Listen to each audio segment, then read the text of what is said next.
They laughed when a millionaire dared to marry a poor black woman, mocking their love and calling it a mistake.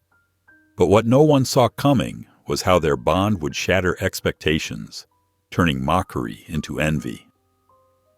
Years later, the same people who doubted them couldn't stop wishing they had what this couple built together. How did they defy the odds? And what's the powerful secret behind their unshakable love?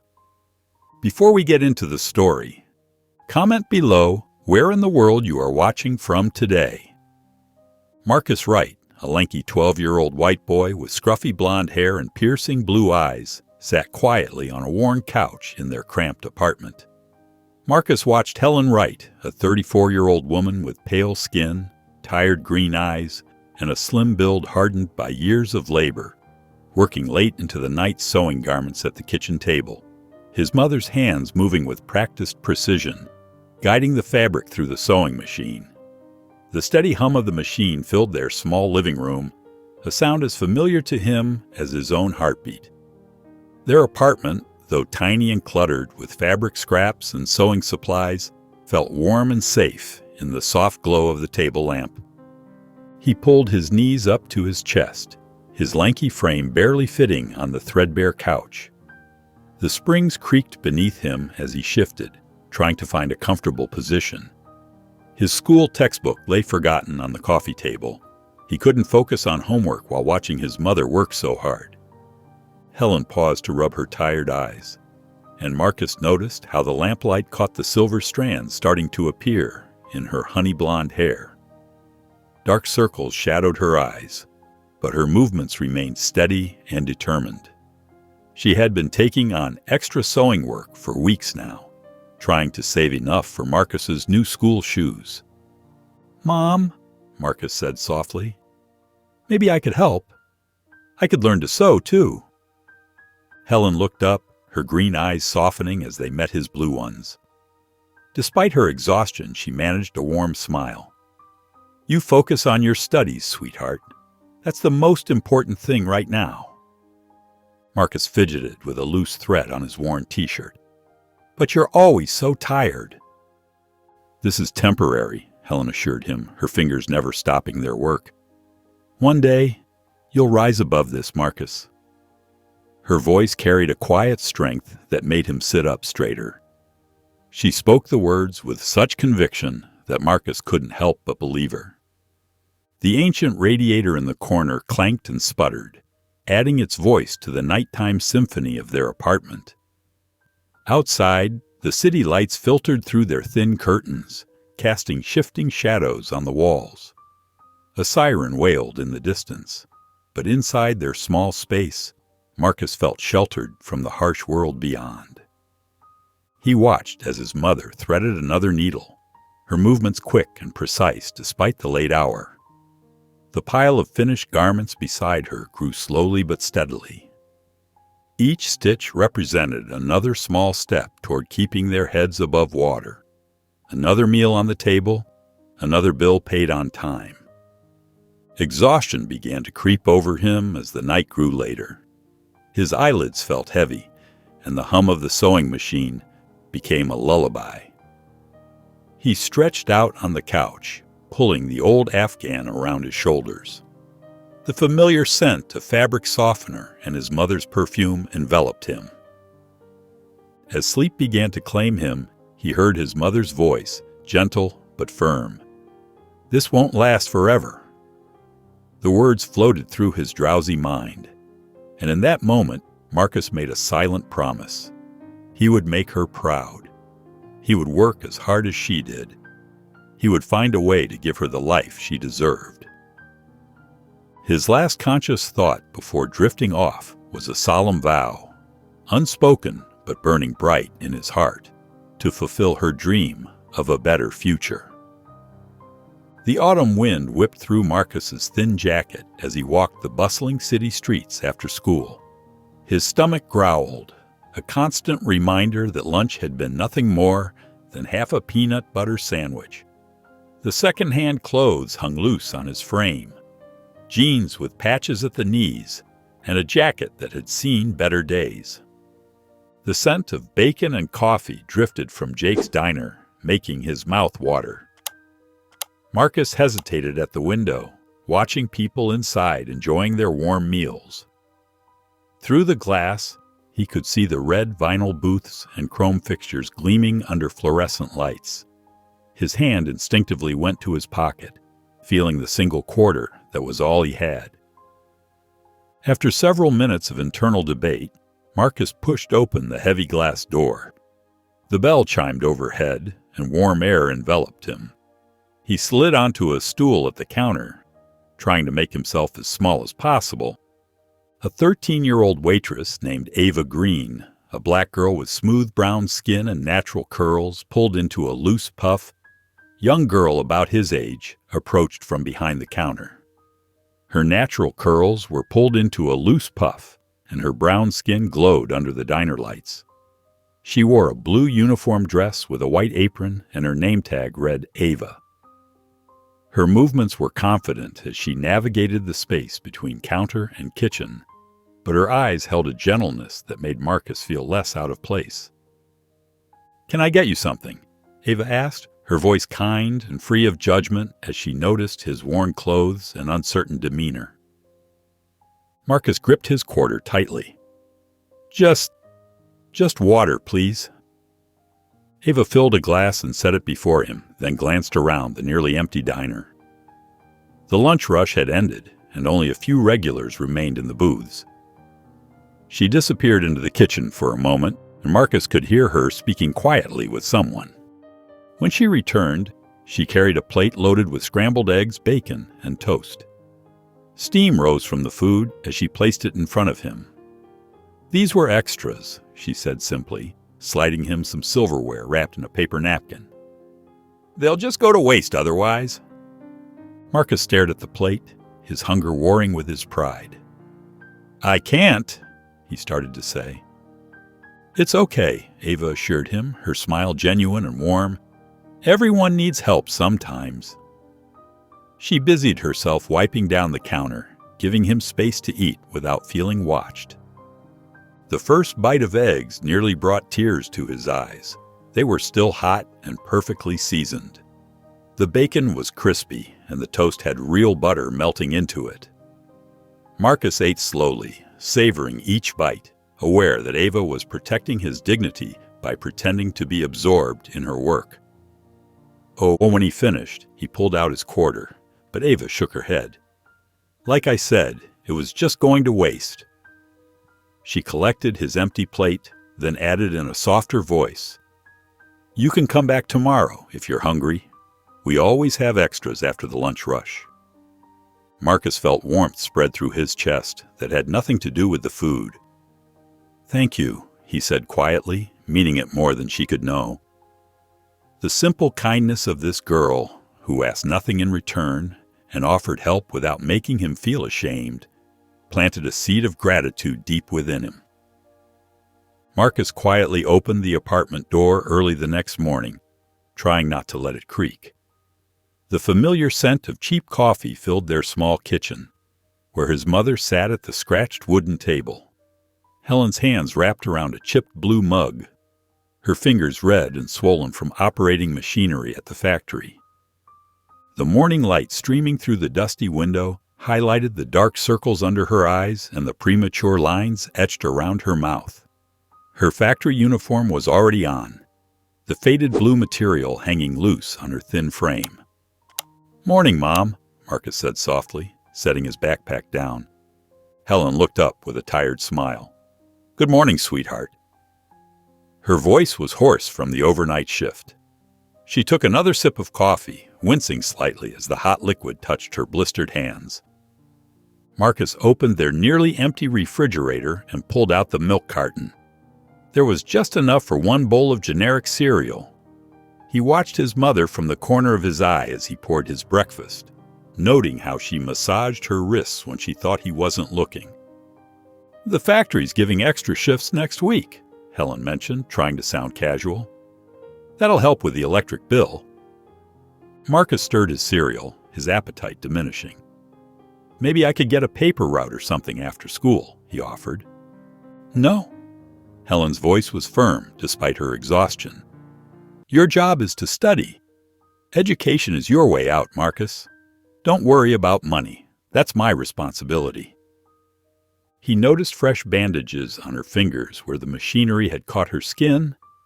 His mother never complained, but he'd heard her muffling her cries in the bathroom when the antiseptic stung her wounds. After breakfast, Marcus retreated to his small bedroom. His school books were carefully arranged on a wobbly desk he'd rescued from a neighbor's trash. Unlike his friends who rushed through homework to play video games, Marcus spent hours studying every subject. Each perfect grade was a step toward the future his mother sacrificed so much for. While organizing his homework, he spotted a bright yellow flyer in his backpack. His history teacher had handed them out yesterday, information about a prestigious academic scholarship. The requirements were tough: perfect grades, extensive community service, and glowing recommendations. But the reward was life-changing: a full ride to any state university. Marcus stood and walked to his wall, which was already covered with honor roll certificates and academic awards. He found an empty space and carefully pinned the scholarship flyer there. Looking at it, he thought of his mother's blistered hands, her endless night shifts, and the dreams she'd given up for him. His fingers traced the words on the flyer as he made a silent promise. One day, he would give his mother the life she deserved. One where her hands wouldn't bleed and her body wouldn't ache. One where she could finally rest. Marcus pinned the scholarship flyer to his wall, silently vowing to give his mother the life she deserved. Marcus Wright stood at the floor-to-ceiling windows of his corner office on the 42nd floor, gazing at the city sprawled below. His reflection stared back at him, a tall figure in a perfectly tailored charcoal suit, his once scruffy blonde hair now expertly styled. At 32, he had achieved everything he'd dreamed of as that hungry 12-year-old boy. The morning sun glinted off his collection of business awards lining the mahogany shelves. Each crystal trophy and mounted plaque told a story of determination, of late nights and calculated risks that had paid off spectacularly. His technology company had revolutionized supply chain management, making him a self-made millionaire before his 30th birthday. He adjusted his silk tie, a habit he'd developed to fill awkward silences in board meetings. The smooth fabric felt foreign against his fingers, even after all these years. His assistant had already arranged his schedule for the day: meetings with investors, lunch with potential partners, and a charity gala in the evening. "Mr. Wright?" His assistant's voice came through the intercom. "The board members are waiting in the conference room." "Thank you, Violet," he replied automatically, but made no move toward the door. Instead, he picked up the simple wooden frame on his desk, the only personal item in his meticulously organized office. The photograph showed his mother, Helen, smiling proudly at his college graduation. He'd fulfilled his promise, buying her a comfortable house in a quiet suburb where she could finally rest her hands. But she'd passed away just 2 years later, leaving him alone with his empire of glass and steel. The weight of his Patek Philippe watch felt heavy on his wrist. Every morning, he rode the elevator up to this office, made decisions worth millions of dollars, and attended exclusive events where people laughed at jokes that weren't funny. Yet something was missing. His piercing blue eyes, unchanged from his childhood, reflected back at him in the window. They looked empty now, lacking the fire that had driven him forward all those years. The view from up here was spectacular, but it felt disconnected from the real world below, from the streets where he'd once walked in secondhand clothes, from the people who struggled like his mother had. Marcus loosened his tie slightly, feeling constricted. The morning sunlight caught on his cufflinks, sending little sparkles across the white walls of his office. All this wealth, all this success, It should have felt more satisfying. Instead, he felt like a stranger in his own life. He pressed the intercom button. "Violet, please reschedule today's meetings. Something's come up." Without waiting for a response, Marcus grabbed his keys. The leather seats of his Mercedes felt too soft, too removed from reality. As he drove away from the gleaming skyscraper that housed his company, he made a decision. It was time to revisit the neighborhood that had shaped him, to reconnect with the parts of himself he'd left behind in his rise to the top. Feeling disconnected from his wealth, Marcus decided to revisit the neighborhood that shaped him, returning to Jake's Diner. The bell above the door chimed as Marcus stepped into Jake's Diner. The familiar scent of coffee and bacon wrapped around him like an old friend. The vinyl booths, though slightly more worn, still sported the same red and white checkered pattern. The linoleum floor squeaked beneath his Italian leather shoes as he made his way to the counter. His fingers traced the smooth surface, remembering how he'd once sat here as a hungry child, too ashamed to ask for food. The morning crowd had thinned out, leaving only a few regulars nursing their coffee cups. The sounds of plates clinking and quiet conversations created a comfortable symphony that transported him back in time. "Can I get you something?" a warm voice asked. Marcus looked up and his breath caught in his throat. There she was, Ava Green. Time had been kind to her. Her smooth brown skin glowed under the diner's lights, and her natural curls were styled in a neat bun at the nape of her neck. She wore the same style of blue uniform he remembered, with a name tag that read Ava in neat letters. She looked at him with kind eyes, the same ones that had noticed his hunger all those years ago. Though she was older now, her presence still carried that quiet strength he remembered. A few smile lines had formed around her eyes, making her expression even warmer. Marcus's throat felt tight. "I'll have a coffee, please," he managed, his voice softer than he intended. Ava nodded and turned to pour him a cup. Her movements were graceful and efficient, speaking to years of experience.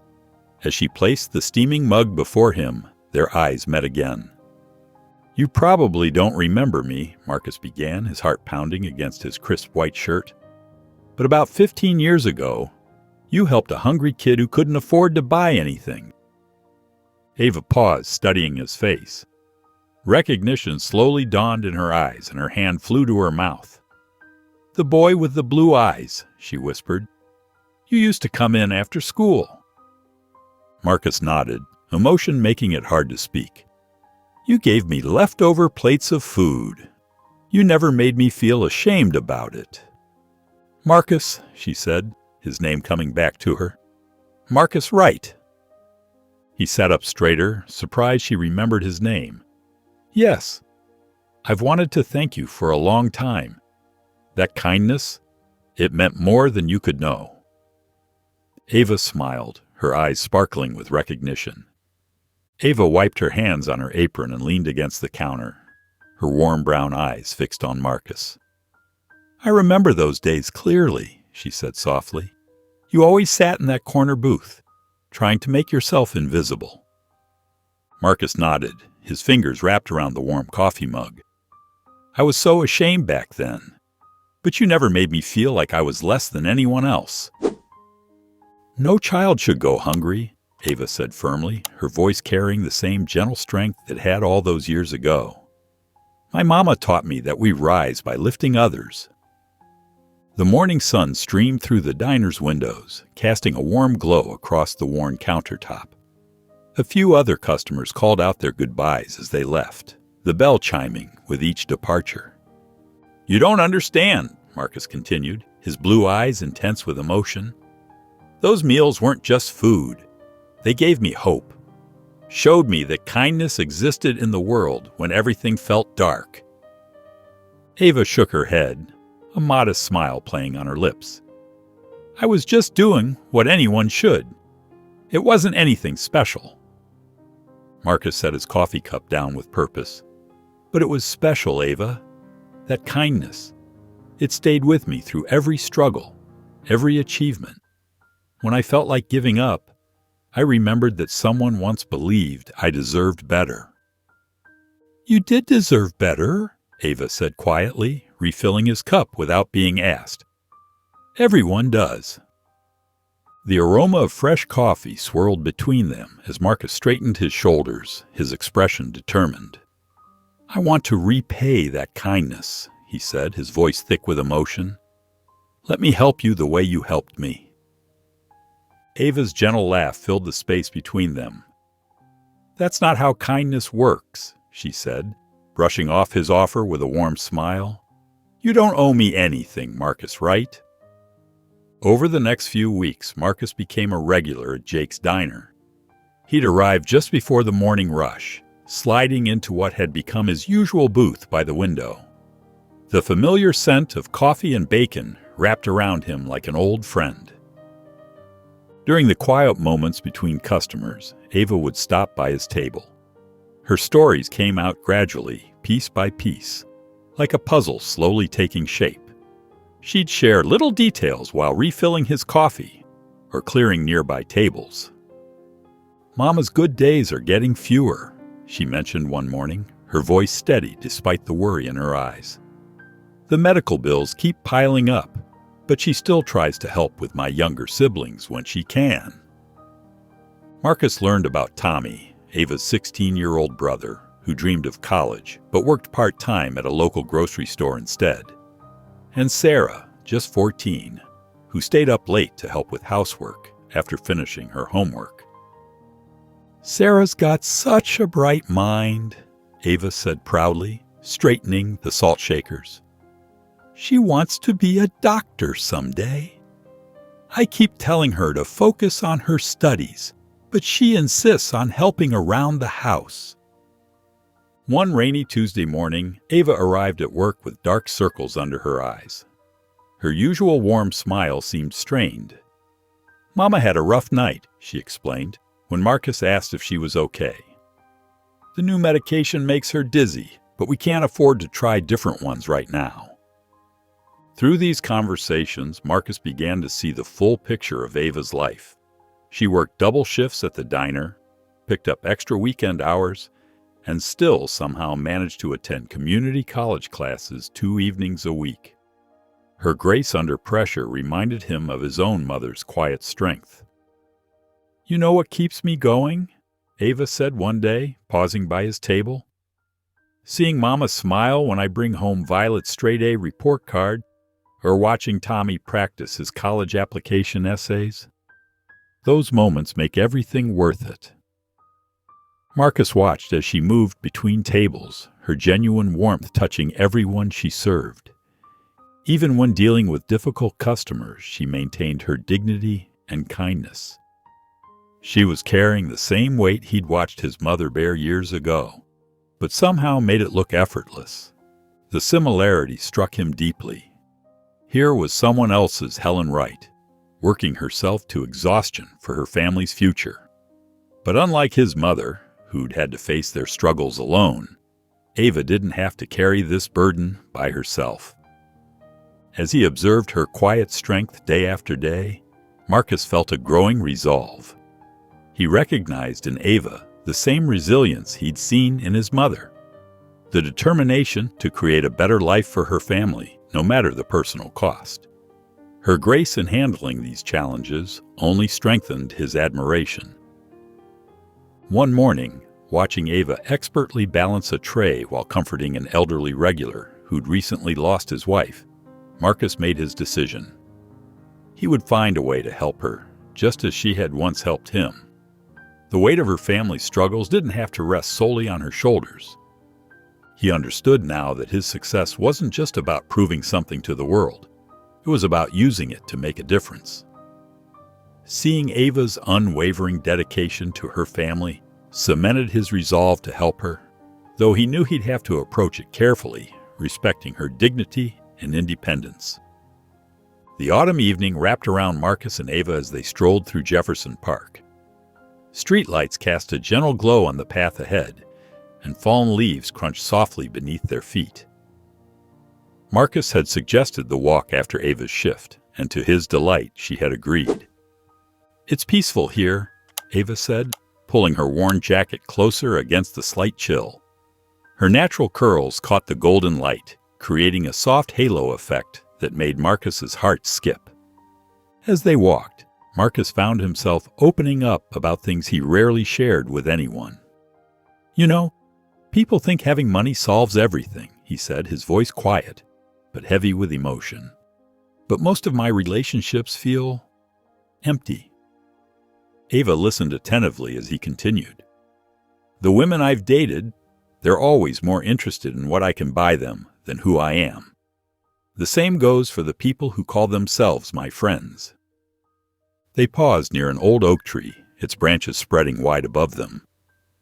Marcus leaned against the rough bark, running a hand through his blond hair. "Last month, I threw this big party at my penthouse. 50 people showed up, but when I got food poisoning the next day, not one person called to check on me." "That must have been lonely," Ava said softly, her brown eyes filled with genuine concern. "It was. Sometimes I feel like I'm just a bank account to these people." Marcus kicked at a pile of leaves, feeling suddenly vulnerable. "They see the suits, the car, the lifestyle, but nobody sees me." Ava was quiet for a moment, considering his words. Then she turned to face him directly, her expression earnest. "Money doesn't buy love," she said simply. "It's built on kindness and trust." Her words hit Marcus like a gentle wave, washing away years of cynicism. Here was someone who understood what really mattered in life.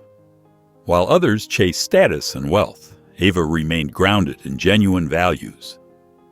"Take my family," she continued, gesturing to a nearby bench where they sat down. "We might not have much, but we have each other. When Tommy got sick last winter, our neighbors brought soup and helped with Sarah's school runs. That's real connection." Marcus watched as she spoke, noticing how her eyes lit up when she talked about her family. There was no pretense about her, no hidden agenda. Every word, every gesture came from a place of authenticity. The realization hit him suddenly. He was falling for Ava, not for her looks, though she was beautiful, not for any superficial reason, but for the depth of her character, her unwavering values, and the way she made him feel seen for who he really was. Her kindness reminded him of that day years ago when she'd shared food with a hungry boy, expecting nothing in return. That same spirit of generosity still shone through in everything she did. Sitting there in the growing darkness, Marcus felt the stark contrast between Ava's world and the superficial one he'd been living in. While his wealthy acquaintances chased the next big thing, Ava found joy in simple acts of kindness. Where they wore masks of sophistication, she offered genuine warmth. The evening air grew cooler, but Marcus barely noticed. His mind was filled with thoughts of Ava, her quiet strength, her infectious laugh, the way she always put others first. In her presence, all the trappings of his success felt hollow compared to the richness of her spirit. The soft glow of candlelight danced across the white tablecloth at La Maison, an intimate French restaurant tucked away in a quiet corner of the city. Marcus had chosen this place carefully, elegant but not ostentatious, private but not pretentious. Perfect for what he had planned. Ava looked stunning in a simple navy blue dress, her curls cascading softly around her shoulders. She seemed slightly uncomfortable with the formal setting, fidgeting with her napkin as she glanced around at the crystal glasses and polished silverware. "You okay?" Marcus asked, reaching across the table to take her hand. "Just feeling a bit out of place," Ava admitted with a small smile. "The diner's more my speed." Marcus squeezed her hand gently. "You belong anywhere you want to be." His heart was pounding so hard he wondered if she could hear it. As they finished their main course, Marcus found himself struggling to focus on the conversation. The small velvet box in his pocket felt like it weighed 100 pounds. He'd practiced this moment 1,000 times in his head, but now that it was here, all his carefully prepared words seemed to evaporate. "Ava," he began, his voice trembling slightly, "these past few months with you have shown me what real happiness feels like." She looked up from her dessert, her dark eyes widening as she noticed the shift in his tone. "Before I met you again, I had everything money could buy, but nothing that truly mattered." Marcus pushed his chair back and stood up. "You've taught me that real wealth isn't about what's in your bank account. It's about what's in your heart." Other diners began to notice as Marcus moved around the table. His hands were shaking as he lowered himself onto one knee beside Ava's chair. She gasped, one hand flying to her mouth. "Marcus," she whispered. He pulled out the velvet box and opened it, revealing a modest but elegant diamond ring. "I don't want to live another day without you in my life," he said, his voice thick with emotion. "Will you marry me?" Ava's eyes filled with tears as she looked from the ring to Marcus's face. The seconds stretched out like hours as she sat in silence, her expression torn. "Our worlds are so different," she finally said, her voice barely above a whisper. Her dark eyes searched his face, looking for answers to unspoken questions. Marcus's heart clenched, but his voice was steady as he replied, "That's why we belong together." He took her hand in his. "You keep me grounded, remind me of what really matters, and maybe I can help give you and your family the security you deserve. Different worlds, but the same heart." Tears streamed down Ava's face as she looked at the man kneeling before her, not seeing the successful businessman in his expensive suit, but the hungry boy she'd helped all those years ago. The same kind eyes, the same genuine soul. "Yes," she whispered, her voice trembling with emotion. The private dining room at Le Bistro sparkled with crystal and fine china. Marcus had chosen this upscale restaurant, hoping its elegant atmosphere would set the perfect tone for announcing his engagement to his family. Ava sat beside him, wearing a burgundy dress she'd carefully selected for the occasion, her hands clasped tightly in her lap. Eleanor Wright sat across from them, her silver blonde hair perfectly coiffed, her sharp blue eyes taking in every detail of Ava's appearance. Marcus's Aunt Patricia and Uncle George completed the small family gathering, both watching the scene unfold with careful neutrality. Marcus cleared his throat, reaching for Ava's hand under the table. "Mother, Aunt Patricia, Uncle George, I have wonderful news to share." He squeezed Ava's hand gently. "Ava and I are engaged." The silence that followed was deafening. Eleanor's fork clattered against her plate as she set it down with deliberate slowness. Her face had gone pale, making her blue eyes seem even more intense. "You can't be serious," Eleanor said, her voice tight with controlled emotion. "Marcus, this is absolutely ridiculous. You barely know this. This woman." "Mother," Marcus warned, but Eleanor wasn't finished. "Let's call this what it is." Eleanor's voice turned cold as ice. "She's clearly after your money. A waitress from that rundown diner. Please." She turned her cutting gaze to Ava. "Did you think none of us would see through this little scheme?" Ava flinched as if she'd been slapped, but sat straighter in her chair. Marcus felt anger surge through him as he watched his mother attack the woman he loved. "That's enough!" Marcus's voice rang out sharply. "Ava has more integrity in her little finger than most people I know in our social circle. She works hard to support her family, never asks for anything, and showed me kindness when we had nothing." "Oh, spare me the romantic nonsense," Eleanor scoffed. "She's a gold digger, plain and simple. I won't stand by and watch you throw away everything we've built for some girl from the wrong side of the tracks." Aunt Patricia gasped softly, while Uncle George studied his wine glass with sudden interest. Ava's hand trembled in Marcus's grip, but her voice was steady when she spoke. "Mrs. Wright, I understand your concerns, but I love your son for who he is, not what he has. I loved him when he was a hungry boy in my diner, and I love him now." Eleanor's laugh was sharp and cruel. "How convenient! And I suppose you'll sign a prenuptial agreement without hesitation?" "Mother!" Marcus stood up, his chair scraping against the floor. "I won't sit here and listen to you insult the woman I'm going to marry. Ava is kind, hard-working, and honest. Everything you taught me to value. Or was that all just talk?" Eleanor's face flushed red. "I taught you to be practical, to protect yourself and your future. This infatuation will ruin everything."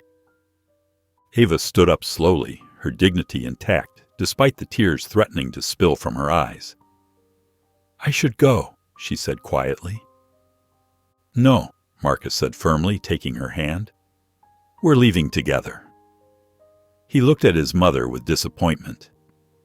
"When you're ready to apologize and accept my choice, you know where to find me."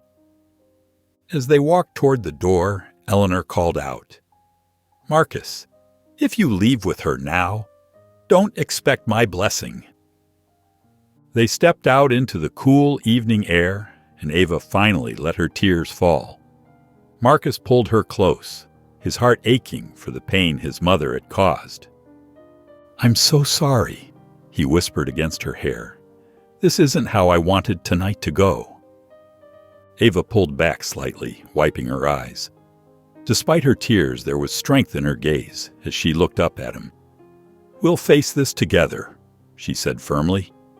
The headlines seemed to scream from every direction. Marcus's phone buzzed constantly with notifications from news outlets and social media, each one more sensational than the last. Tech mogul's waitress bride, a modern Cinderella or calculated gold digger, blazed across the front page of the city's biggest tabloid. Ava tried to maintain her routine at the diner, but customers began treating her differently. Some openly stared and whispered, while others made snide remarks just loud enough for her to hear. A few regular customers who had known her for years still smiled and chatted normally, but their warmth felt like small islands in a growing sea of hostility. One morning, a group of well-dressed women came into the diner, deliberately sitting in Ava's section. She approached with her usual friendly smile, notepad ready. "Well, if it isn't the future Mrs. Wright," one woman said loudly, her voice dripping with sarcasm. "Tell us, honey, how does it feel knowing you've hit the jackpot?" Ava's hand tightened on her pen, but she kept her voice steady. "What can I get for you today?" The women exchanged pointed looks. "Oh, we're just here to see the show," another one said. "Must be your last few days serving coffee, right? Before you move into your mansion?" Ava finished her shift with burning cheeks, but held her head high. It wasn't until she got home that evening that the weight of it all came crashing down.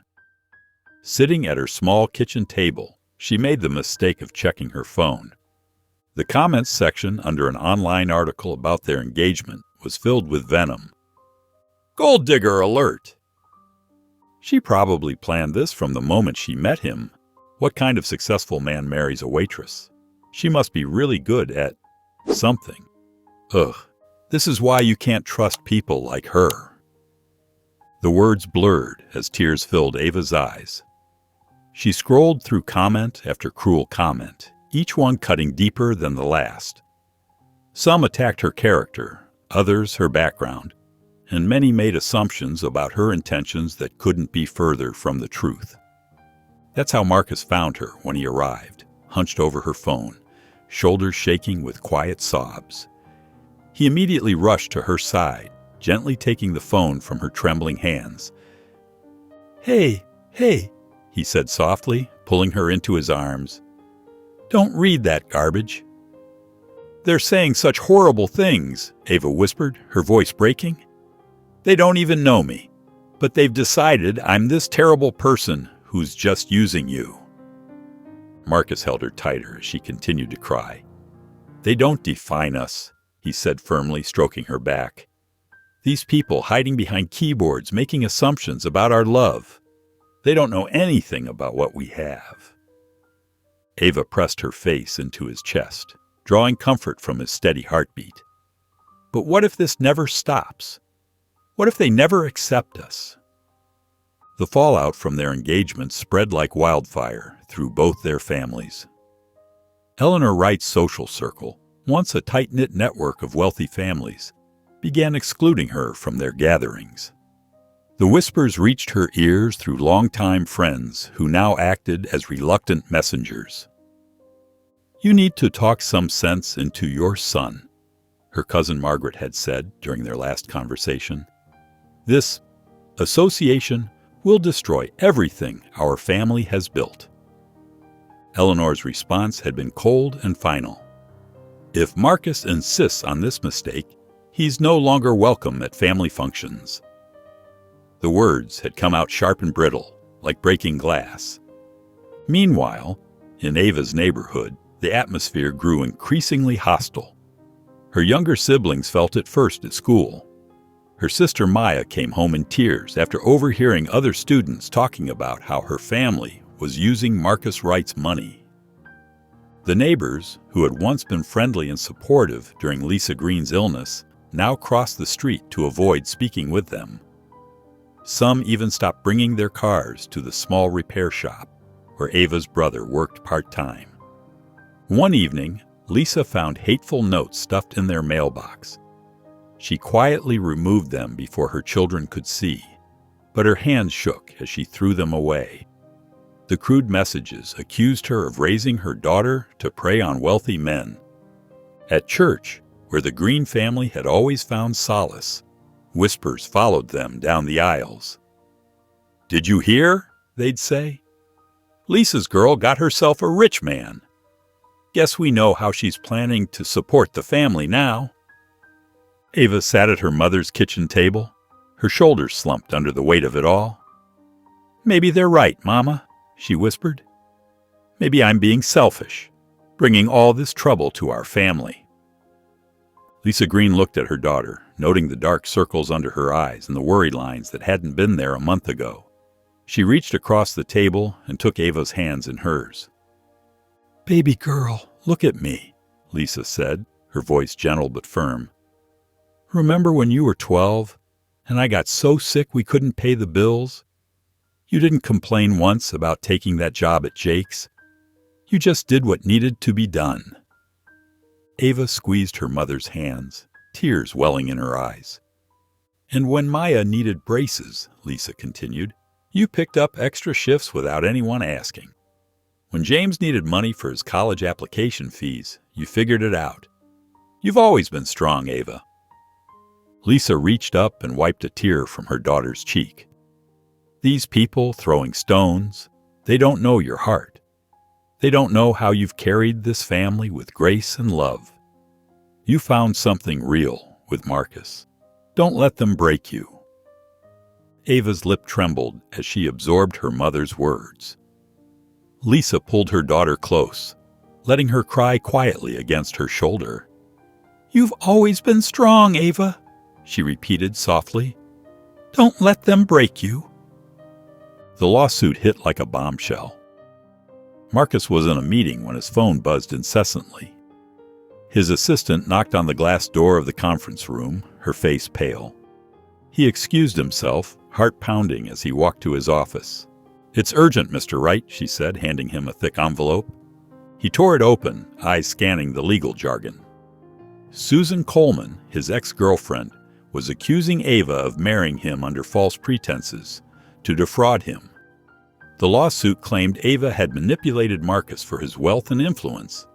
Marcus sank into his chair, feeling the weight of the accusations. Memories of his time with Susan flooded back. The glamorous parties, the superficial conversations, and ultimately their breakup due to irreconcilable differences in values and life goals. He had never imagined she would stoop so low. As the news spread, tabloids splashed sensational headlines across their pages. Ex-girlfriend claims tech mogul's bride is a fraud. Gold digger true love? Marcus Wright duped by waitress wife. Ava found out when she stepped into Jake's diner that morning. Her coworkers looked at her with a mix of pity and suspicion. The usual chatter stopped abruptly as she approached the counter. "Ava," her boss called gently from behind the kitchen door, "can I see you for a moment?" She followed him to the back office, where he handed her a newspaper. Ava's heart sank as she read the headline. She could barely process the words before her boss spoke again. "Take some time off," he said kindly but firmly. "Sort this out." Ava nodded numbly and left the diner in a daze. The world outside seemed harsher, more judgmental than ever before. Back at home, Lisa was already pacing the living room when Ava walked in. "Mom, did you see?" "Yes," Lisa interrupted, holding up her phone with a news alert on the screen. "What are we going to do?" Ava felt tears prickling at her eyes but held them back. She didn't want to worry her mother any more than she already was. Just then, Marcus arrived, his expression one of determination mixed with sorrow. He enveloped Ava in a tight hug before addressing Lisa. "We're going to fight this," he said firmly. "I trust Ava completely." Ava looked up at him through tear-filled eyes. "But how? This could ruin everything." "It won't," Marcus reassured her. "We have good lawyers and will prove that these accusations are baseless." That evening, Marcus and Ava met with their legal team at Marcus's high-rise office. The city skyline glittered outside the floor-to-ceiling windows as they discussed their strategy. "First," said Rachel Turner, their lead attorney, "we need to establish that these claims are entirely unfounded." Ava nodded, but felt overwhelmed by the legal jargon and implications.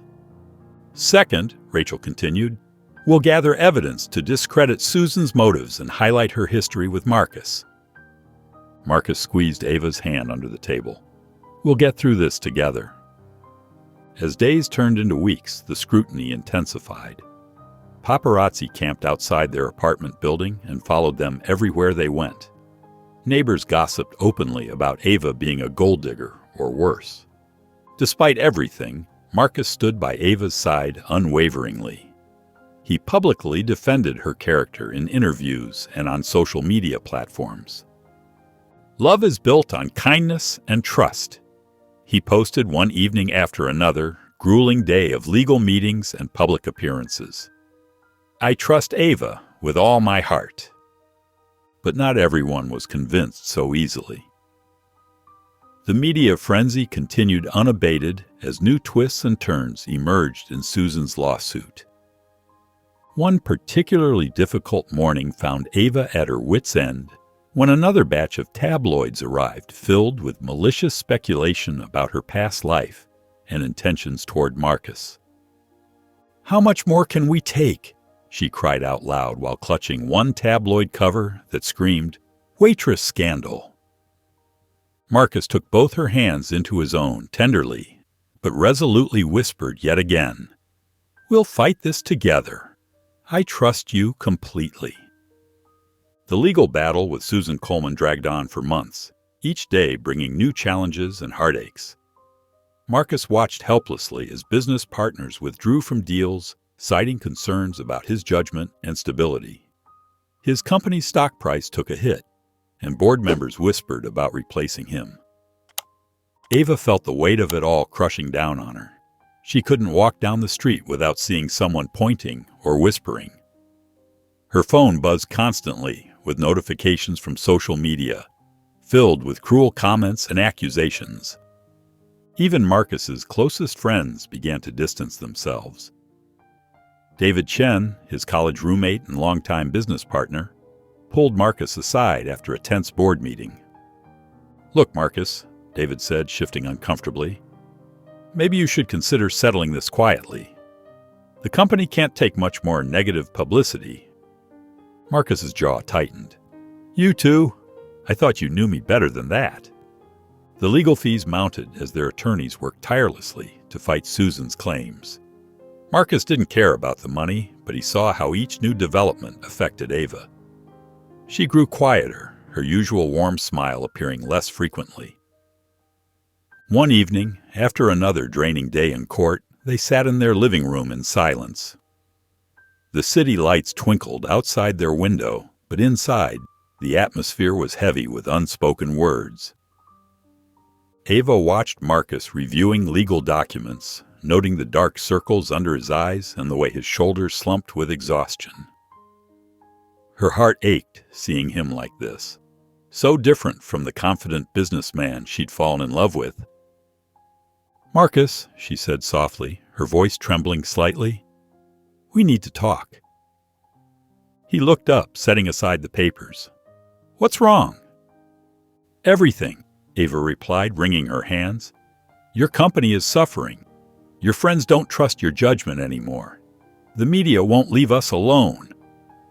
She paused, taking a shaky breath. "And it's all because of me." Marcus started to protest, but Ava held up her hand. "Let me finish," she said. "I see how tired you are, how much this is costing you. Not just money, but everything you've worked for."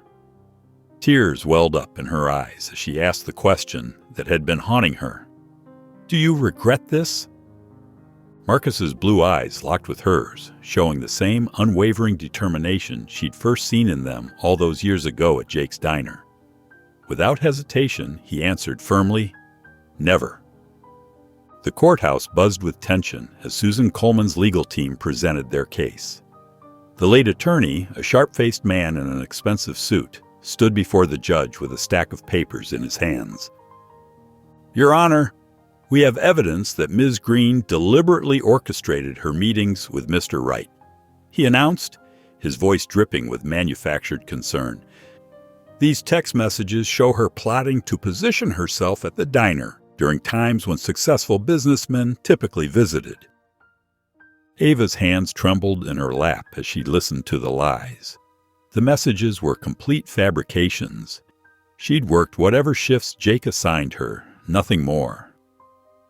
Marcus reached over and squeezed her hand, his touch steady and reassuring.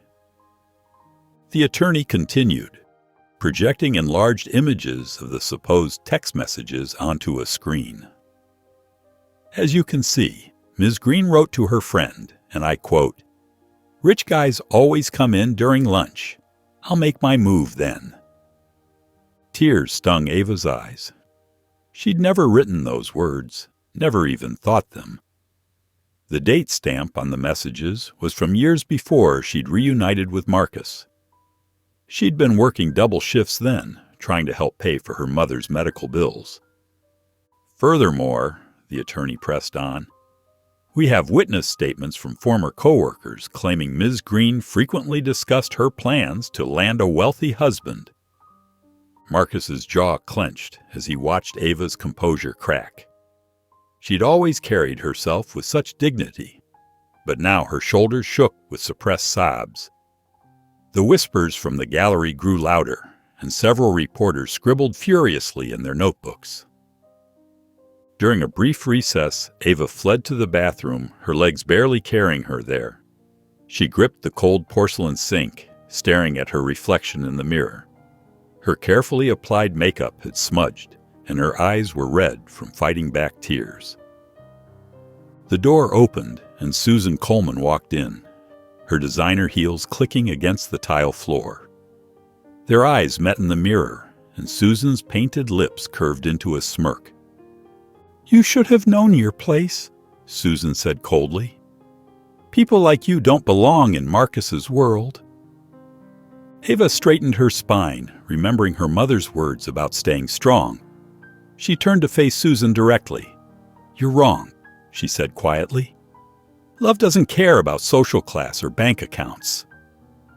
When court resumed, Ava sat straighter in her chair. Marcus's hand remained steady in hers, his presence a constant reminder that she wasn't alone. As Susan's lawyer presented more fabricated evidence, doctored photos, fake receipts, manufactured witnesses, Ava felt something shift inside her. The fear and hurt began to transform into determination. With each new lie, her resolve strengthened. These people thought they could break her with their money and their lies. But they didn't understand what real strength was. They hadn't watched their mother work 3 jobs to keep food on the table. They hadn't learned to stand tall in the face of prejudice and judgment. During a particularly vicious cross-examination, Ava caught Marcus watching her with concern. She gave him a small smile, letting him know she was okay. His unwavering support had been her anchor through all of this, but now she found her own inner strength rising to meet his. As the day's session drew to a close, Ava sat in their attorney's office, her voice steady as she spoke. "I want to fight back," she said firmly. "I want to prove every single one of these documents is fake. I want to show them that truth matters more than money." Marcus beamed with pride. But Ava wasn't doing this just for him anymore. She was doing it for herself, for her family, and for anyone who had ever been told they didn't belong. She would clear her name no matter the cost. The weight of public scrutiny pressed down on Ava and Marcus like a heavy blanket. Their phones buzzed constantly with notifications from social media, where heated debates about their relationship raged on. Even their closest friends had begun to drift away, leaving awkward silences where warm conversations once lived. At the local grocery store, Ava noticed Mrs. Johnson, her former Sunday school teacher, quickly turning down another aisle to avoid her. The older woman had been like a second mother to her growing up, always ready with a warm hug and encouraging words. Now, she wouldn't even meet Ava's eyes. "Did you see what they're saying about her online?" Ava overheard a customer whisper to the cashier. "Such a shame. I always thought she was one of the good ones." Marcus faced similar treatment in his business circles. Conference calls grew shorter, with fewer participants each time. Investment opportunities mysteriously dried up.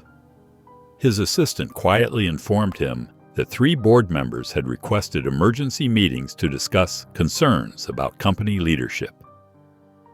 At home that evening, Ava scrolled through her phone, reading comment after comment questioning her character.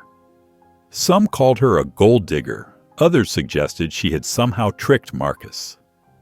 A few even claimed she was part of an elaborate scheme to destroy his company. "I can't take this anymore," Ava said, putting down her phone. She looked at Marcus, who sat beside her on their living room couch. "Everyone's talking about me, making up stories, but nobody's hearing the truth." Marcus reached for her hand. "I know it's hard." "It's not just hard," Ava interrupted, standing up. "These lies are destroying everything we've built. Your business, our friendships, my reputation in the community." She paced the room, her mind racing. "My own neighbors won't look at me anymore. The kids I used to tutor at the community center, their parents won't let them near me now." She stopped at the window, looking out at the city lights. "I'm tired of letting other people control our story," she said firmly. "It's time we took it back."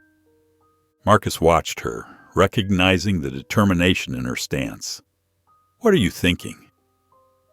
"I want to hold a press conference," Ava said, turning to face him. "No more hiding, no more letting others speak for us. I want to tell our story, the real story." "Are you sure?" Marcus asked gently. "The media can be brutal. They might twist your words." "Let them try," Ava replied, her voice stronger now. "I'm done being afraid. I'm done letting Susan and her lawyers paint me as some kind of con artist. I'm done watching our friends slip away because they only hear one side of the story." She sat back down next to Marcus, taking both his hands in hers. "Remember when we first met at Jake's? I didn't care that you were poor then, and I don't care that you're rich now. That's the story people need to hear." Marcus squeezed her hands, pride shining in his eyes. Then let's do it. We'll call a press conference and tell our truth. Ava spent the rest of the evening making calls and sending emails. She contacted local news stations, reached out to reporters who had covered their story, and even called Jake's Diner to ask if they could use it as the location for the conference. As she worked, Ava felt something she hadn't experienced in weeks: hope. She might not be able to control what others thought of her, but she could control how she responded. She could stand up and speak her truth, letting her actions show her character rather than letting others define it for her. "I'm going to tell them everything," she told Marcus as they prepared for bed. "About my childhood, about working at the diner, about my family. I want them to see who I really am, not who they think I am." The stress of the upcoming trial finally reached its breaking point one evening. Ava stood in their kitchen, staring at yet another tabloid headline on her phone. Her hands trembled as she set the device down with enough force to make Marcus look up from his laptop. "I can't do this anymore," she said, her voice cracking. "Every day, there's something new. Another lie, another accusation, another person who thinks they know everything about me." Marcus closed his laptop. "We knew it would be tough." "Tough?" Ava's laugh was bitter. "Tough is working double shifts at the diner. Tough is helping my mom with her medical bills. This?" She gestured around wildly. "This is impossible." "Nothing's impossible," Marcus said, trying to stay calm. "We just need to..." "To what?" Ava spun around, tears streaming down her face. "To keep fighting? To keep watching everything fall apart? I didn't ask for this." Her voice rose with each word until she was shouting. "I didn't ask for the cameras, the lawyers, the hate mail. I didn't ask to be called a gold digger or a fraud." Marcus stood up slowly. "Ava, don't Ava me." She backed away from his reaching hand. "Your whole world is crumbling because of me.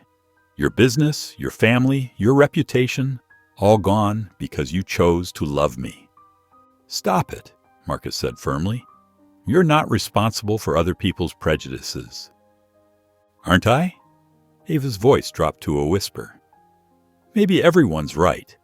Maybe we're just too different. Maybe we should..." "Don't." Marcus's voice was soft but firm. "Don't even finish that thought." He stepped closer to her. "You're here now, and I'm not letting go." "Why?" Ava asked, her anger giving way to exhaustion. "Why fight so hard for this?" "Because 20 years ago, a kind-hearted girl gave a hungry boy some food without asking for anything in return," Marcus said. "Because that same girl grew into an amazing woman who still puts others first. Because you make me want to be better, to do better." Ava's shoulders slumped. "I'm scared, Marcus. What if we lose everything?" "Then we'll start over," he said simply. "As long as we're together, we haven't lost anything that matters." The fight drained from Ava's body, replaced by bone-deep weariness. She looked at Marcus through tear-filled eyes, seeing the unwavering love and support that had drawn her to him in the first place. "I'm sorry," she whispered. "I didn't mean..." Marcus crossed the space between them in 2 quick strides, pulling her into his arms. Ava buried her face in his chest, letting out the sobs she'd been holding back for weeks. They stood there in their kitchen, holding each other tightly as they braced for the trial's outcome. The courthouse steps were crowded with reporters and onlookers as the final verdict was read. Ava sat rigid in her chair, her hands clasped tightly in her lap as the judge's words echoed through the packed courtroom.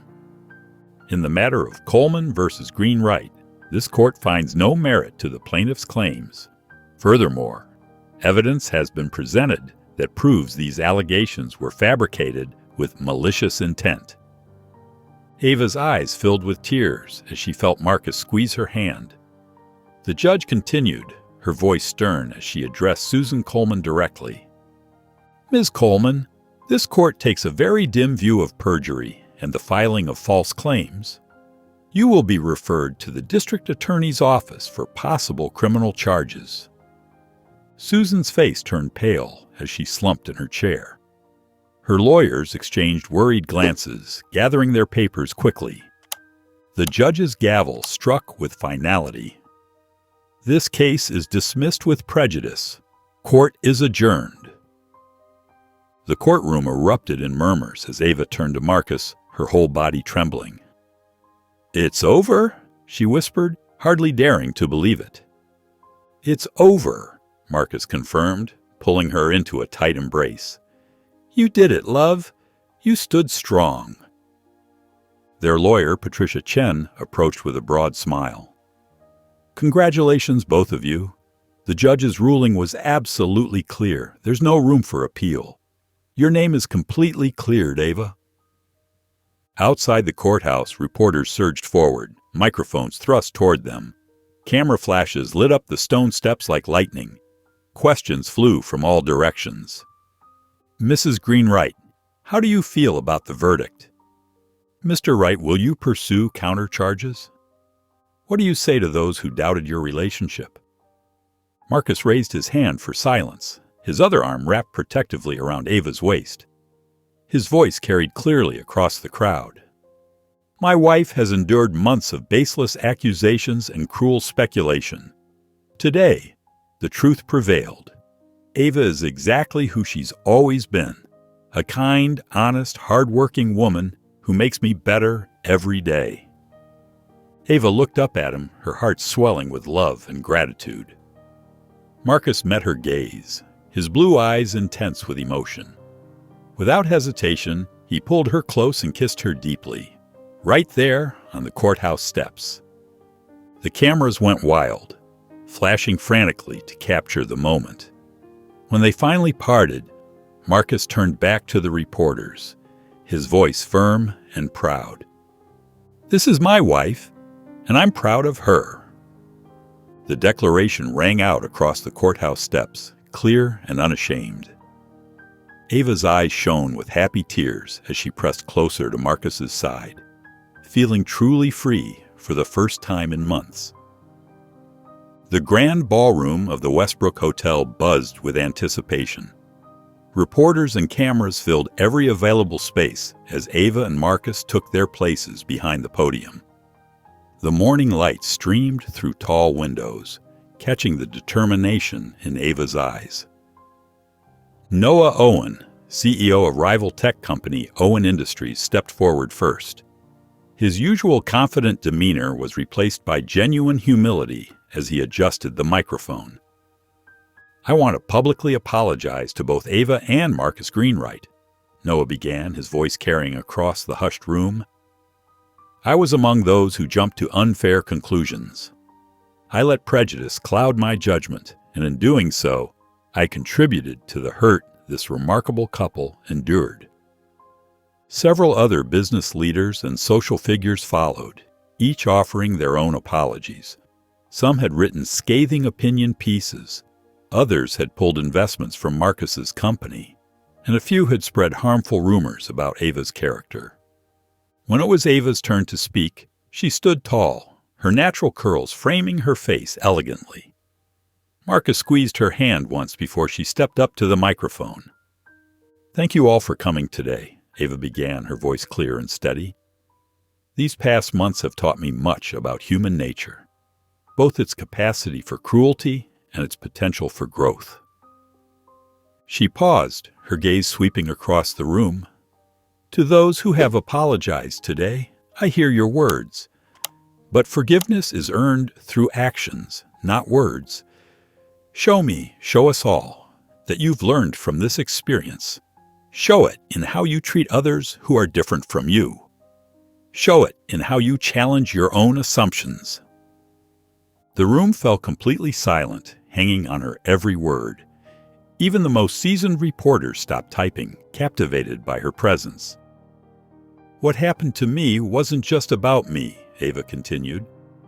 "It was about every person who's been judged unfairly, every relationship that's been questioned because it didn't fit someone else's expectations. If you truly want to make amends, start by examining your own biases. Start by making room at your tables for voices different from your own. Noah Owen stood up again, this time without waiting to be called on. Mrs. Greenwright, I want to be the first to put actions behind my words. I'm announcing a new diversity initiative at Owen Industries, and I'd be honored if you would help shape its direction. Others quickly followed suit. A prominent magazine editor offered Ava a regular column about social change. A tech investor proposed a foundation focused on supporting underprivileged entrepreneurs. Even some of Marcus's former friends who had distanced themselves came forward with ideas for community projects. Ava's words had struck a chord that resonated beyond mere apologies. Her message of active redemption transformed what could have been a simple press conference into a catalyst for real change. As the event drew to a close, Ava looked out at the crowd one final time.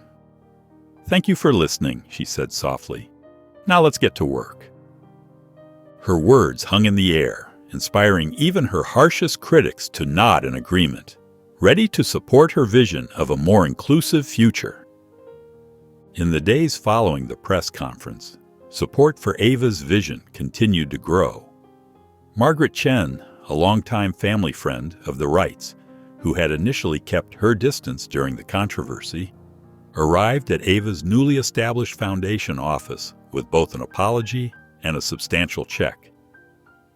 "I should have known better," Margaret said, her eyes misty as she handed over the donation. "I've watched Marcus grow up. I should have trusted his judgment." Ava accepted both the apology and the contribution with characteristic grace. "What matters is that you're here now," she said, giving Margaret's hand a gentle squeeze. The foundation office, housed in a renovated building in Ava's old neighborhood, buzzed with energy. Volunteers worked at computers, coordinating community programs and organizing upcoming events. The walls, painted in warm earth tones, displayed photos of local families the foundation had already helped. Ava's approach to managing the foundation reflected the same qualities that had turned her critics into supporters. She listened to community needs, implemented practical solutions, and always maintained her focus on helping others rather than seeking recognition. Former skeptics who visited the foundation office often left as enthusiastic advocates. They saw firsthand how Ava combined Marcus's business acumen with her own grassroots understanding to create programs that made real differences in people's lives. One afternoon, as Ava reviewed applications for the foundation's scholarship program, Marcus brought her a cup of coffee, just like the one she'd once served him at Jake's Diner. He watched her work with pride, amazed at how she'd transformed adversity into opportunity. "Remember when you thought our worlds were too different?" he asked, settling into the chair beside her desk. Ava looked up from her papers, a warm smile spreading across her face. "And now look at us, building bridges between those worlds instead." Marcus took her hand, his thumb brushing over her wedding ring. The media circus and legal battles had tested their relationship, but they'd emerged stronger, more united in their purpose. Together, they began discussing plans for expanding the foundation's reach, their shared vision for the future clearer than ever. Their bond had not just survived the challenges, it had deepened, rooted in mutual respect and unwavering support. As they sat in the office that represented their shared dreams, Ava and Marcus knew they were ready for whatever came next. The warm glow of desk lamps illuminated Marcus and Ava's home office as they worked late into the night. Papers covered the mahogany desk, filled with Ava's neat handwriting and Marcus's quick scribbles. Coffee cups sat empty beside them, evidence of their lengthy strategy session.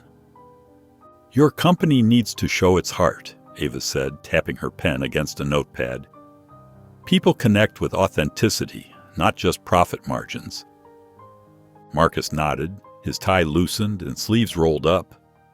The board's been resistant to change, but they can't deny we need a fresh approach. Ava stood and walked to the whiteboard they'd installed on the wall. With practiced movements, she outlined a comprehensive plan that would transform Marcus's company image. Her strategy included partnerships with local organizations, employee volunteer programs, and transparent reporting on community impact. "See, here's where we can create meaningful change," she explained, drawing arrows between different initiatives. "It's not just about throwing money at problems, it's about sustainable solutions." Marcus watched her work, amazed at how she broke down complex issues into actionable steps. Her experience running the diner had given her insights into community needs that his Ivy League education hadn't taught him. The next morning, they arrived at Marcus's corporate headquarters. The board members filed into the meeting room, their expressions guarded. Some still harbored doubts about Ava's influence on Marcus's decisions. Marcus began the presentation, but it was Ava who commanded the room's attention. She stood confidently at the front, her voice steady as she laid out their vision. Her simple black dress and pearl earrings projected professional elegance, while her warm smile put everyone at ease. "Gentlemen," she said, clicking through slides that detailed their plan, "we have an opportunity to redefine corporate success. Our community engagement shouldn't be an afterthought. It should be the foundation of everything we do." The board members exchanged glances as Ava presented hard data showing how similar initiatives had benefited other companies. She addressed potential concerns before they could voice them, demonstrating her thorough understanding of business dynamics. "This isn't just about image rehabilitation," she continued, her passion evident in every word. "It's about creating lasting positive impact while building a stronger company." One by one, the board members began nodding. Even Howard Sterling, the most skeptical member, leaned forward with interest as Ava outlined the financial projections. "The numbers make sense," Howard admitted, "but more importantly, the strategy feels right. We've lost touch with our community roots."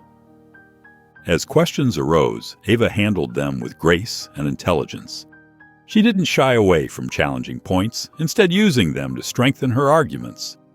Her responses showed both practical wisdom and genuine concern for the company's future. "It's time we show the world what integrity looks like," Ava said, concluding her presentation. The boardroom fell silent for a moment before erupting in approving murmurs. Marcus stood beside his wife, watching as board members gathered around her to discuss implementation details. Her natural leadership ability had won them over completely. "You've always had this in you," he said softly, his eyes filled with admiration. "Now the world gets to see it." The community center buzzed with activity as volunteers set up chairs and hung banners for the afternoon's event. Ava moved through the space with purpose, checking details and offering encouragement to the team. Her navy blue dress was professional yet approachable, much like her demeanor. "Make sure we have enough registration forms at the welcome table," she instructed a volunteer, her voice warm but firm. "And please check that the refreshments are set up in the back." This was the third community event she'd organized in as many weeks. Each one had drawn larger crowds and more media attention, but for all the right reasons. Today's focus was on education and job training programs for underprivileged youth.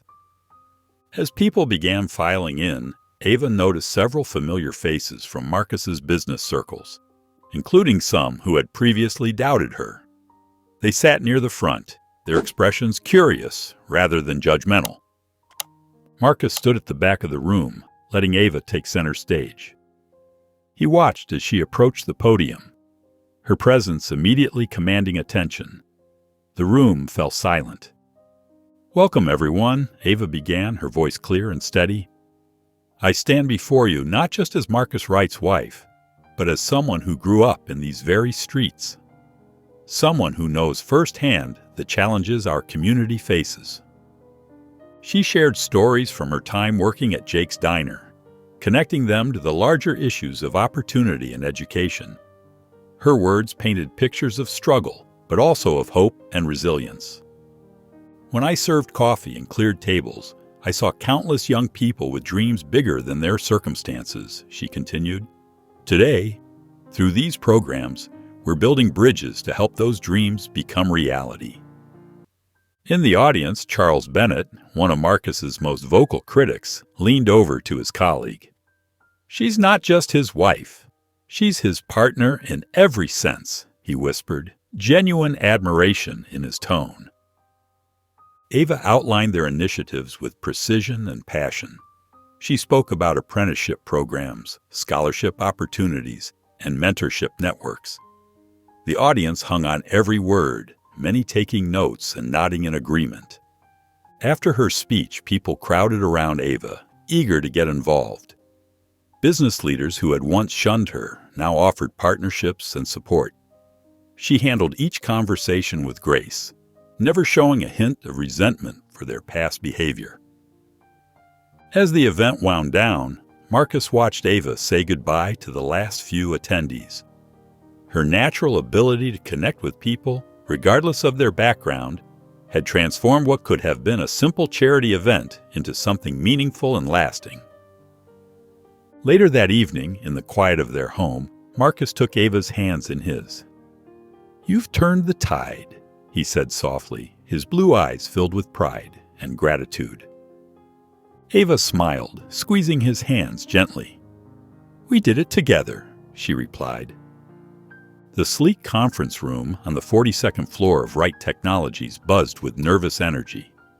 Ava sat beside Marcus, her posture straight but relaxed, wearing a cream-colored blazer that complemented her warm brown skin.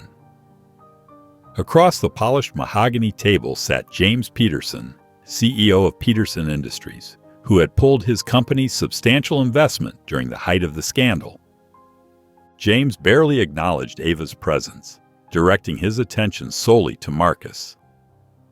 "Let's get straight to business," he said, his tone clipped. "Your company's reputation has taken quite a hit." Before Marcus could respond, Ava spoke up. "Mr. Peterson, if I may?" Her voice was calm and measured. "I've reviewed the partnership history between our companies. The synergy created over the past 5 years has resulted in a 20% increase in market share for both organizations." James blinked, clearly surprised by her detailed knowledge. He leaned forward slightly, his interest piqued. "The recent challenges," Ava continued, "have actually strengthened our commitment to ethical business practices and community engagement. Our new initiatives have increased brand loyalty by 30% in the last quarter alone." She pulled out a tablet and brought up a series of graphs and charts. "These numbers show the positive impact of our recent community programs. We're not just rebuilding Marcus's reputation, we're creating sustainable growth through social responsibility." Marcus watched with quiet pride as Ava walked James through their new business strategy. She spoke with authority and insight, demonstrating a deep understanding of both the business and its potential for positive community impact. "The media circus focused on our personal lives," Ava acknowledged, "but it also gave us an opportunity to reassess our priorities. Every decision we've made since then has been about creating lasting value, not just for shareholders, but for the communities we serve." James sat back in his chair, studying Ava with new respect. "I have to admit," he said slowly, "I didn't expect this level of involvement from you. The media painted quite a different picture." "The media painted what they wanted to see," Ava replied diplomatically. "But I've always believed that actions speak louder than headlines." Over the next hour, Ava and Marcus presented their vision for future collaboration. She highlighted specific areas where Peterson Industries could benefit from renewed partnership, backing each point with solid data and market analysis. By the meeting's end, James was nodding enthusiastically. "I underestimated you," he admitted to Ava. "You're more than just a figurehead in Marcus's life."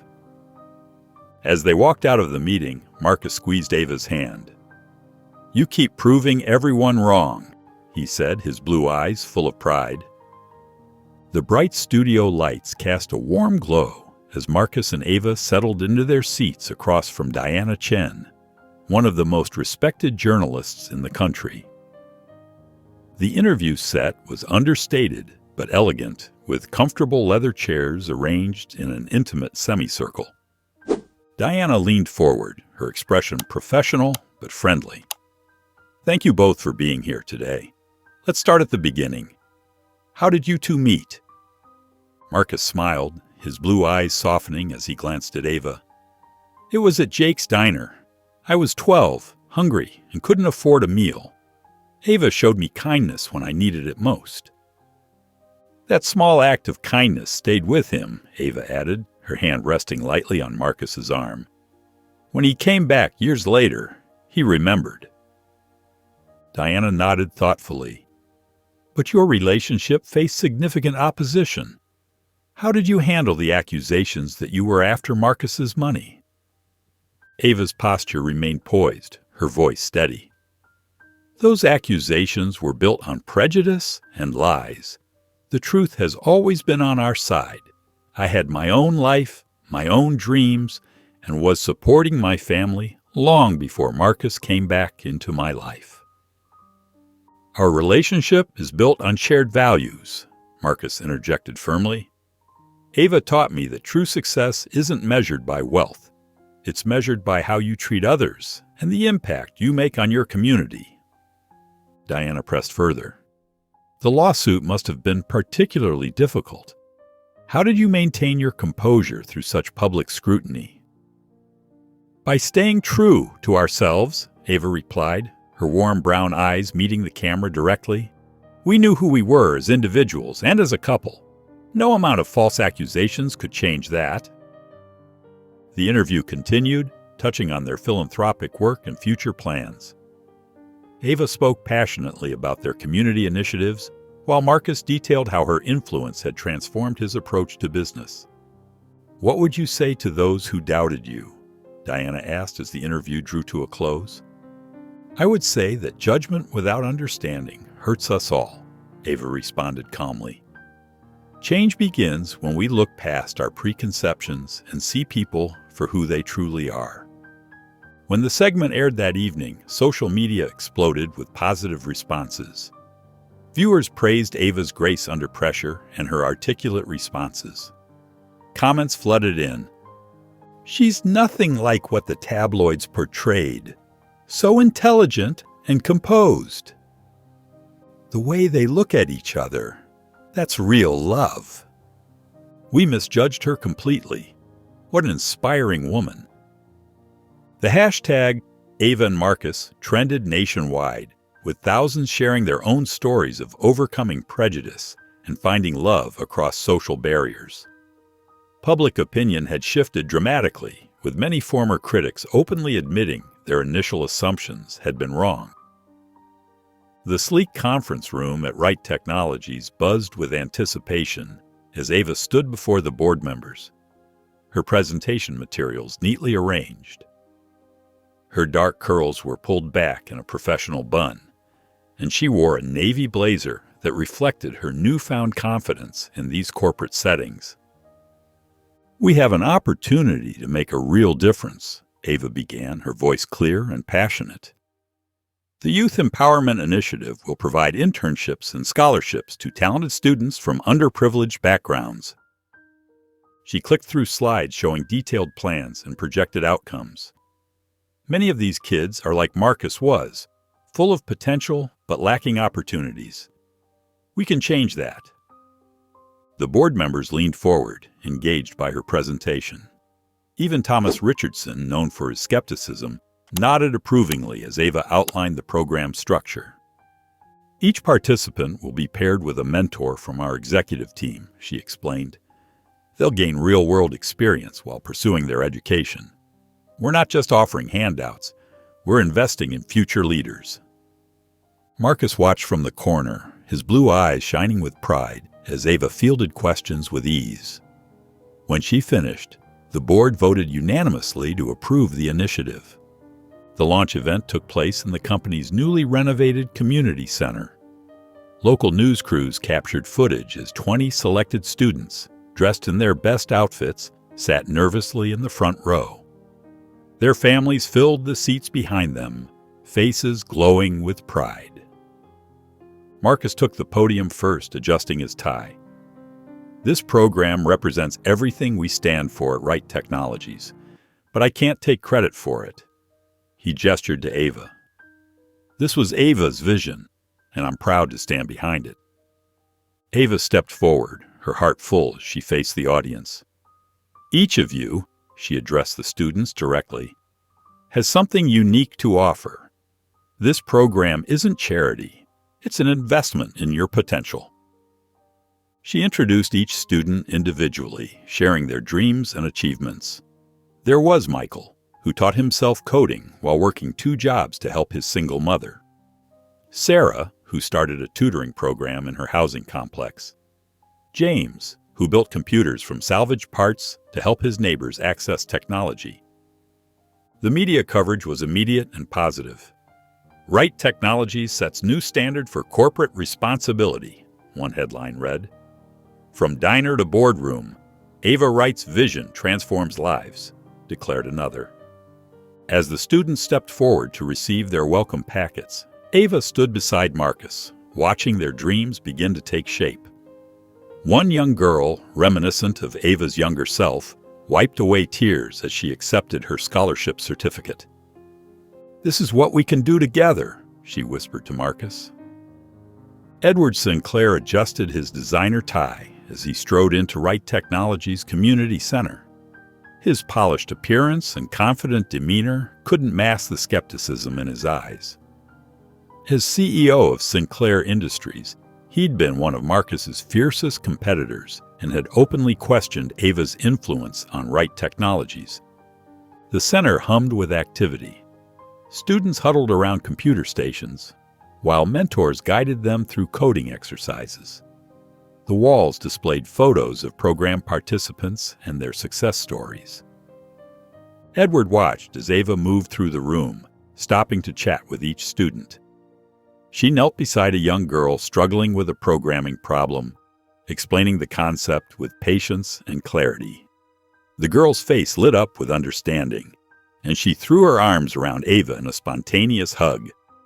"Miss Ava, I got it," the girl exclaimed. "Now I can finish my project." Edward's expression softened as he observed more interactions. Ava knew every student's name, their goals, and their challenges. This wasn't just a publicity stunt, it was genuine community building. A teenage boy approached Ava with a business proposal drafted on his tablet. Edward recognized the determination in the boy's eyes. It reminded him of his own younger self. "The numbers look solid," Ava told the boy, reviewing his work.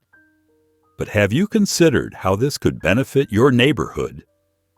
The boy nodded eagerly, pulling up another slide. "Yes, ma'am. I included a plan to hire local residents and provide job training." Edward moved closer, intrigued by their discussion.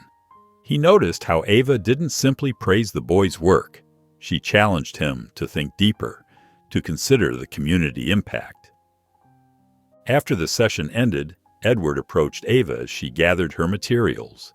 His usual competitive armor had fallen away, replaced by genuine respect. "Mrs. Wright," he said, his voice lacking its usual sharp edge, "I've been watching your program today. I have to admit, I was wrong about you." Ava turned to face him, her expression open but guarded. "You're not what I thought," Edward continued. "I assumed this was all for show. But these kids," he gestured around the room, "they're really learning, growing. You're actually making a difference." Ava smiled graciously, but responded firmly. "It's never too late to rethink our assumptions." The grand ballroom sparkled with crystal chandeliers and elegant decorations. Ava had transformed the space into a celebration of community and hope, with photos of mentorship program graduates lining the walls. Eleanor Wright sat at the main table, her silver blonde hair perfectly styled, watching as donors and business leaders mingled with program participants. Marcus squeezed Ava's hand under the table. "You've outdone yourself," he whispered. "This gala will raise enough funds to expand the program to 3 more cities." Ava smiled, but her eyes kept drifting to Eleanor. Despite their improved relationship, years of tension had left their mark. Eleanor had barely spoken all evening, her expression unreadable. When it came time for speeches, Marcus took the podium first, outlining their foundation's achievements. Then, to everyone's surprise, Eleanor stood up and made her way to the microphone. The room fell silent. Eleanor's hands trembled slightly as she adjusted the microphone. "When Marcus first told me about Ava," she began, her voice wavering, "I made assumptions based on prejudice and fear. I worried about our family's reputation, about what others would think." She paused, looking directly at Ava. "I didn't understand her at first," she confessed, her voice thick with emotion. "But Ava has shown me what strength and intelligence truly look like." Tears glistened in Eleanor's eyes as she continued. "I've watched her face criticism with grace, build programs that change lives, and love my son with a depth that humbles me. She hasn't just proved me wrong. She's shown me a better way to see the world." Ava pressed her hand to her mouth, trying to hold back tears. Marcus wrapped his arm around her shoulders, his own eyes moist. "The right family legacy isn't about maintaining appearances or social status," Eleanor declared. "It's about making a difference in people's lives. And Ava embodies that legacy better than anyone I know." After the speech, Marcus embraced his mother tightly, whispering, "Thank you," into her ear. Eleanor pulled back, wiping tears from her cheeks, and turned to Ava. "I'm proud to call you my daughter-in-law," Eleanor said, opening her arms to Ava. The morning sun streamed through the windows of the television studio as Ava adjusted her microphone. She wore a simple navy dress that highlighted her natural elegance, her curls styled in a neat updo. The nationally syndicated morning show, Dawn with Diana, had once run skeptical pieces about her relationship with Marcus. Now they had invited her as their featured guest. Diana Matthews, the show's veteran host, leaned forward in her chair. "Mrs. Wright, your foundation's success has been remarkable. But let's talk about the journey that brought you here. How do you feel about the media's initial reaction to your relationship?" Ava took a measured breath. "It was painful," she admitted, her voice steady. "To have strangers make assumptions about your character based on prejudice, it cuts deep. But Marcus and I knew who we were and what we stood for." The studio audience sat in rapt attention as Ava continued. Social media feeds lit up with supportive comments, many from former critics acknowledging their change of heart. The Washington Post and the New York Times, which had once published scathing opinion pieces about her marriage, now ran glowing profiles. Headlines like, "The Woman Who Transformed a Scandal into Change," and "How Ava Wright Redefined Success" dominated news feeds. Diana gestured to a screen showing some of the old headlines.